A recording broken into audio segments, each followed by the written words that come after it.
শুরুতেই থাকছে বাংলাদেশ সীমান্তে অত্যাধুনিক ড্রোন মোতায়েন ভারতের। এবারে জানিয়ে দিব মুন্সিগঞ্জে বিএনপির দুপক্ষের সংঘর্ষ, ৫ জন গুলিবিদ্ধ সহ আহত ১০। আরও জানাবো নরসিংদীতে ছাত্রদল কর্মীকে প্রকাশ্যে গুলি করে হত্যা। এদিকে নির্বাচনী রোডম্যাপের দাবিতে আন্দোলনে নামছে বিএনপি। সব শেষে জানিয়ে দিব আগামী বছরের মধ্যেই জাতীয় নির্বাচন নিয়ে ঐক্যমত। শুনছিলেন হাতে পাওয়া গুরুত্বপূর্ণ আপডেট সংবাদের শিরোনাম, এবারে বিস্তারিত। তবে তার আগে অনুরোধ রইল ভিডিওটিতে একটি লাইক দিন এবং কমেন্ট করে জানিয়ে দিন ভিডিও সম্পর্কে আপনার মূল্যবান মতামত। আরও জানিয়ে দিন ভিডিওটি কোথা থেকে দেখছেন বা কোন জেলা থেকে দেখছেন। বাংলাদেশ সীমান্তে অত্যাধুনিক ড্রোন মোতায়েন ভারতের। বাংলাদেশ সীমান্তে নিরাপত্তা কৌশল হিসেবে অত্যাধুনিক ড্রোন মোতায়েন করেছে ভারত। ইন্ডিয়ান ডিফেন্স রিসার্চ উইংয়ের ওয়েবসাইটে এই তথ্য জানানো হয়েছে। সম্প্রতি ভারত বাংলাদেশ সীমান্তের উত্তরাঞ্চলে বাংলাদেশ তুরস্কের তৈরি বেরেকটার TB2 ড্রোন মোতায়েন করতে দেখা গেছে বলে ভারতীয় গোয়েন্দারা দাবি করেছে। ভারতীয় সংবাদ মাধ্যমে সেই খবর প্রচারিত হওয়ার পর শোরগোল তৈরি হয়েছিল। এই TB2 ড্রোন খুবই উচ্চ ক্ষমতা সম্পন্ন, একই সঙ্গে নজরদারির পাশাপাশি আঘাত হানারও ক্ষমতা রয়েছে এই ধরনের ড্রোনগুলোর। এর ফলে ভারত বাংলাদেশ সীমান্তে দুই দেশের নজরদারি তৎপরতা অনেক গুণ বৃদ্ধি পেয়েছে। তবে বাংলাদেশ সরকার অবশ্য জানিয়েছে সীমান্তে ড্রোন মোতায়েনের খবরটি সম্পূর্ণ মিথ্যা ও ভুয়া। বাংলাদেশের প্রতিরক্ষা মন্ত্রণালয়ের এক মুখপাত্র জানিয়েছেন, বাংলাদেশ রুটিন কার্যক্রমের বাইরে দেশের কোনো এলাকায় কোনো ড্রোন মোতায়েন করেনি। তবে সীমান্তে নজরদারি ও গোয়েন্দা তথ্য সংগ্রহ বৃদ্ধি করার লক্ষ্যে ড্রোন মোতায়েন ছাড়াও অত্যাধুনিক নানা প্রযুক্তি ব্যবহার করছে ভারত। সীমান্ত দিয়ে অনুপ্রবেশ চোরাচালান মোকাবিলা করার জন্যই বিশেষ সতর্কতা নিয়েছে সীমান্তরক্ষী বাহিনী BSF। জানা গেছে নিরাপত্তার প্রশ্নে সব ধরনের চ্যালেঞ্জের মোকাবিলায় BSF অ্যান্টি ড্রোন সিস্টেম ও রাডারের ক্ষমতা বৃদ্ধির উপর জোর দিয়েছে। মুন্সিগঞ্জে বিএনপির দুপক্ষের রক্তক্ষয়ী সংঘর্ষ, ৫ জন গুলিবিদ্ধ সহ আহত ১০। আধিপত্য বিস্তারকে কেন্দ্র করে মুন্সিগঞ্জ সদরের মোল্লাকান্দিতে বিএনপির দুপক্ষের সংঘর্ষে ৫ জন গুলিবিদ্ধ সহ অন্তত ১০ জন আহত হয়েছেন। শনিবার ভোর ৬টা থেকে সকাল ১০টা পর্যন্ত মোল্লাকান্দি ইউনিয়নের চর ডুমুরিয়া গ্রামে সুইজারল্যান্ড বিএনপির সদস্য রহিম মোল্লা ও স্থানীয় বিএনপি কর্মী আওলাদ মোল্লার লোকজনের মধ্যে এ সংঘর্ষের ঘটনা ঘটে। সংঘর্ষে গুলিবিদ্ধ জরিনা বেগম, দিদার মিয়া ও আমেনা বেগমকে মুন্সিগঞ্জ জেনারেল হাসপাতালে প্রাথমিক চিকিৎসা দিয়ে ঢাকা মেডিকেল কলেজ হাসপাতালে প্রেরণ করা হয়েছে। অপর গুলিবিদ্ধ অপু খান ও ইব্রাহিম খান অন্যত্র গোপনে চিকিৎসা নিচ্ছেন বলে জানা গেছে। স্থানীয়রা জানান, মোল্লাকান্দি ইউনিয়নের চর ডুমুরিয়া গ্রামের সুইজারল্যান্ড বিএনপির সদস্য রহিম মোল্লা ও একই ইউনিয়নের সামারচর গ্রামের বিএনপি কর্মী আওলাদ মোল্লার মধ্যে আধিপত্য বিস্তার নিয়ে বিরোধ চলে আসছিল। সেই বিরোধের জের ধরে শনিবার ভোর ৬টার দিকে চর ডুমুরিয়া গ্রামে আওলাদ মোল্লার লোকজন হামলা করে। এতে রহিম মোল্লার লোকজনের মধ্যে সংঘর্ষ বেঁধে যায়। এ বিষয়ে সদর থানা পুলিশের পরিদর্শক সজীব দে বলেন, সংঘর্ষের খবর পেয়ে পুলিশ ঘটনাস্থলে পৌঁছে পরিস্থিতি নিয়ন্ত্রণে আনে।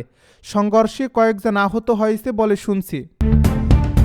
নরসিংদীতে ছাত্রদল কর্মীকে প্রকাশ্যে গুলি করে হত্যা। নরসিংদীতে হুমায়ুন কবির নামে এক ছাত্রদলের এক কর্মীকে গুলি করে হত্যা করেছে দুর্বৃত্তরা। শনিবার রাত 11:30টার দিকে নরসিংদী সদর উপজেলার ৫ দোনা বাজার মাছের আড়ত মসজিদের সামনে এ ঘটনা ঘটে। নিহত হুমায়ুন মেহেরপাড়া ইউনিয়ন ছাত্রদলের সদস্য ও একই ইউনিয়নের নাগারহাট এলাকার একরামুল হকের ছেলে।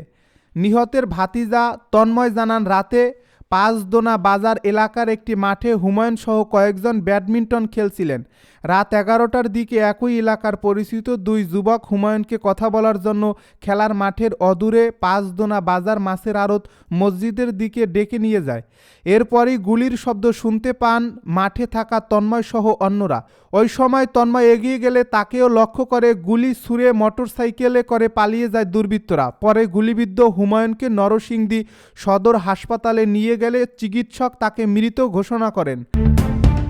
নির্বাচনী রোডম্যাপের দাবিতে আন্দোলনে নামছে বিএনপি। দ্রুত নির্বাচনের স্পষ্ট রোডম্যাপের দাবিতে আন্দোলনে নামতে যাচ্ছে বিএনপি। আগামী বছরের জানুয়ারির মধ্যেই এই বিষয়ে সুস্পষ্ট রোডম্যাপ ঘোষণা না হলে ফেব্রুয়ারির প্রথম থেকেই কর্মসূচি শুরুর ইঙ্গিত দিয়েছে নেতারা। এর সঙ্গে দ্রব্যমূল্যের ঊর্ধ্বগতি, আইনশৃঙ্খলা পরিস্থিতির অবনতি সহ অন্যান্য দাবিও থাকবে। বুধবার জাতীয় স্থায়ী কমিটির বৈঠকে এ বিষয়ে নীতিগত সিদ্ধান্ত হয়। এরই মধ্যে দলটি ত্রয়োদশ জাতীয় সংসদ নির্বাচন ইস্যুতে অন্তর্বর্তী সরকারের প্রধান উপদেষ্টা ঘোষিত সম্ভাব্য সময়ের ব্যাপারে অসন্তুষ্টি প্রকাশ করেছে। এর পাশাপাশি নিত্য প্রয়োজনীয় দ্রব্যমূল্যের ঊর্ধ্বগতি সহ দেশে নানা অস্থিরতা নিয়েও উদ্বেগের কথা জানিয়েছে।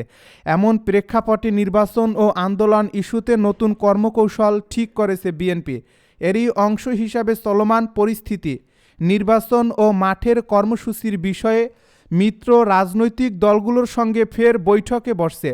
আজ থেকে এই বৈঠক শুরু হচ্ছে। সমমনা সহ ফ্যাসিবাদ বিরোধী আন্দোলনে অংশ নেওয়া অন্তত 50টি রাজনৈতিক দলের সঙ্গে ধারাবাহিকভাবে বৈঠক হওয়ার কথাও রয়েছে।